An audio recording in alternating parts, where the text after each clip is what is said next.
But first, our top story, which takes us into the world of air cargo, where two recent suits have gone to arbitration, including one that went all the way to the Supreme Court. Eric Kulish, thanks for joining us this morning. Let's talk about things. What's going on with Kuhn and Nagel, my friend? Hey, thanks for having me on the show. It's an interesting case I just found in one of the New York U.S. District Court for the Southern District of New York. And it's an interesting case where the judge made an error ruling, but the way the case turned out was that Kuhn & Nagel, which is the largest air freight forwarder in the world, a huge global logistics company, booked a shipment for Baker Hughes, which is a large oil field services company based in Houston. And the interesting thing was that they didn't book or they didn't have this arrangement directly with Baker Hughes, but Baker Hughes, but through a contract with the Global Shippers Association. And basically that is a shipper cooperative where members kind of pool their resources or their purchases to get, better rates and better access to carrier capacity. So, Baker put it in order through the GSA contract with Kuhn & Nagel, and Kuhn & Nagel went to LATAM Airlines, the largest cargo airline and largest airline group in South America, to move this shipment to Brazil. And there was a problem when the shipment got to Brazil. It didn't have the proper, LATAM didn't include the proper security papers, the manifest showing that the cargo had been properly screened before departure. And so Brazilian customs seized it, and it's, was sitting in customs warehouse for a long time. Baker Hughes wants to get compensated for that, and as brought that up with Kuhn & Nagel. They couldn't negotiate anything together, so they've been kind of fighting, and Baker Hughes now took it to court saying this needs to go to arbitration because that's what the contract calls for. And Kuhn & Nagel said, well, it's not our fault. This was LATAM's problem. We don't have, the contract, really should be decided under some international treaty that limits a liability to maybe $64,000 or so. Baker Hughes wants $1.7 million in compensation. And so it's just an interesting case in which, air cargo, like so many modes, there's so many parties and transactions and, handoffs of the cargo that, sometimes you can't control every aspect of it yourself. And a partner does something that's contrary to your interests or makes you kind of on the hook. That brings up a really interesting point, right? Because it's like, whose responsibility does it fall on to make sure that those securities protections are in place? Is it the way that you write the contract? Is it the partnerships that you make with the actual carrier and the provider? And Eric, when we're talking about these moving pieces, is there a decent solution that exists currently, like in the way that air cargo is done, where you can say, if we outlined it this way, then we could avoid these problems? Yeah, I don't know what exactly, LATAM hasn't responded as to what exactly happened in this case. Obviously, forwarders have some role in the security process, especially if it's coming out of the U.S. or other areas. You can, in theory, use programs to pre-screen or do the cargo screening yourself if you have a certified screening facility rather than just handing it off to the airline. So I don't know if that happened in this case or they left it to the airline to do. But in either way, at the end of the day, it's, the airline's got to take that paperwork and along with the ship and match it together and deliver them in tandem. So I don't know, I'm sure they're Kuhn & Nagel's, trying to make sure that never happens again. LATAM. I don't know what the fixes would be to prevent that. Well, Eric, you mentioned something in this story that begs a question for me. Is the language of the contract called for arbitration? So I don't know if you know that language or not that's in that contract, but if that's the case, then what's the beef?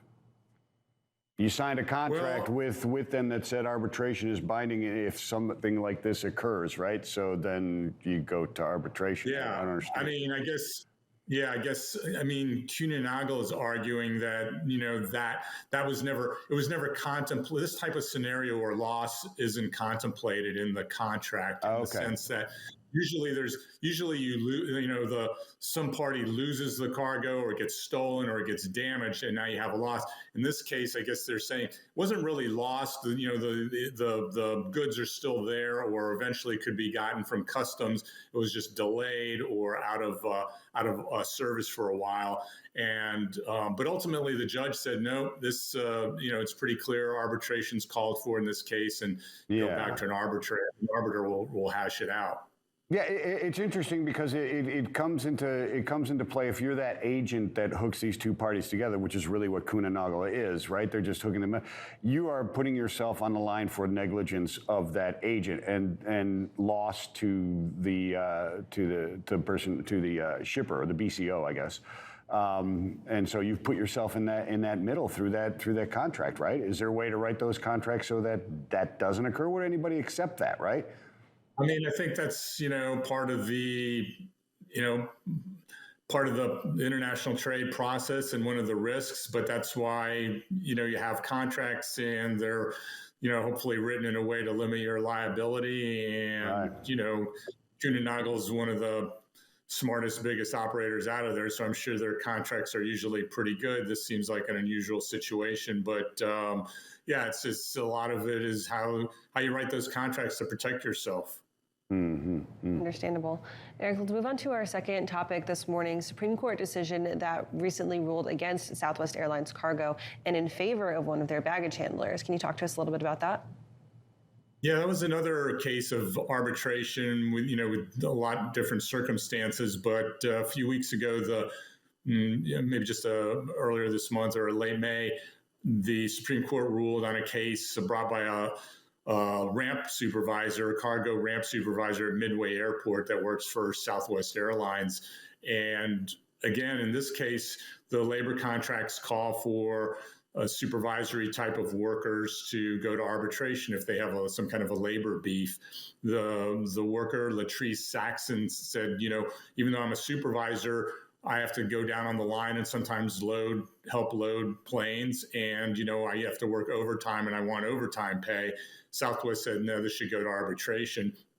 The plaintiff said, look, the Federal Arbitration Act has an exclusion clause for transportation workers to get out of arbitration if they're involved in interstate commerce, because, I guess the law was written so you don't have strikes and other things that disrupt commerce. And basically what happened was, the argument was, I'm involved in interstate commerce, so I should be exempt. Southwest Airlines said, no, only the pilots or someone who's actually transporting the physical goods should be under that exemption. And what the court ruled was kind of interesting, because Saxon was arguing that basically anyone who worked for the airline indirectly is involved in transportation across borders. And the Supreme Court said, no, that's too broad. But Southwest Airlines, you're taking too narrow of a definition. If someone's, physically loading the stuff on a plane, that's intrinsic to the movement. And so those types of workers can get the arbitration exemption, but it doesn't apply to, someone working the gate or the ticket line or, the janitor or something. So that would be too broad. So it was an interesting case of, and so now they can pursue a suit against Southwest if they want. And the interesting thing, this kind of has implications for gig workers or Amazon and people like that, because they might say, so maybe something comes from a distribution center across borders and they're making the final mile delivery, and then they could say, take their beef to the company without arbitration, saying, hey, we're involved in interstate commerce as well. So it has like ripple effects, so potentially to other industries. Yeah, that's where the interest really, really comes. I think you nailed it directly on the head there, Eric, is the implications in other industries, really for both of these cases, right? I mean, the arbitration that comes out, or the decision that comes out with the Kuehne+Nagel case, would have implications that could stretch far beyond just Kuehne+Nagel's specific vertical, right? It could move into all types of brokerage, could it not? Well, those scenarios could happen at any time, but Yeah. I don't think there was any overarching, precedent set in that case, which was a civil suit, and they just basically said you got to take it up in arbitration. But Right. those types of scenarios between various parties in trade, where someone drops the ball or there's damage, those come up all the time. Gotcha. Yep. Makes perfect sense. Yeah. Eric, so let's look at the rest of the week. What are you working on currently for what's going on in the world of either air cargo or on American Shipper? Yeah, I'm looking at some of the pilot developments. We had all these pilot shortages contributing to some of the congestion at airports or cancellations of flights. But there's been some pilot unions like United and UPS have struck deals with their labor unions, those companies, to make really good new contracts for the pilots. But the FedEx pilots they're in the middle of negotiations, and they're getting frustrated that FedEx they haven't reached an agreement on a deal. So I think they're going to be doing some informational picketing this week at FedEx's operations center in Memphis. And so it's just interesting how to compare how some of the progress is being made by some of these airlines, and FedEx is hoping to get a kind of an industry-leading contract soon. And then today I just noticed I'll be writing about Silkway Airlines out of, I believe it's Azerbaijan in Central East, or the Commonwealth of Independent States, kind of between Asia and Europe. So they're just ordered 2 A350 large freighters from Airbus Production Freighters, and that's the A350 freighters. Then is the new freighter that Airbus is producing. So that's kind of an interesting development. One of their early customers for that. Awesome, Eric. Thanks for being here with us this morning. Great to have you as always, and we'll talk to you again soon. Good seeing you guys. Take care. All right. Thanks, Eric.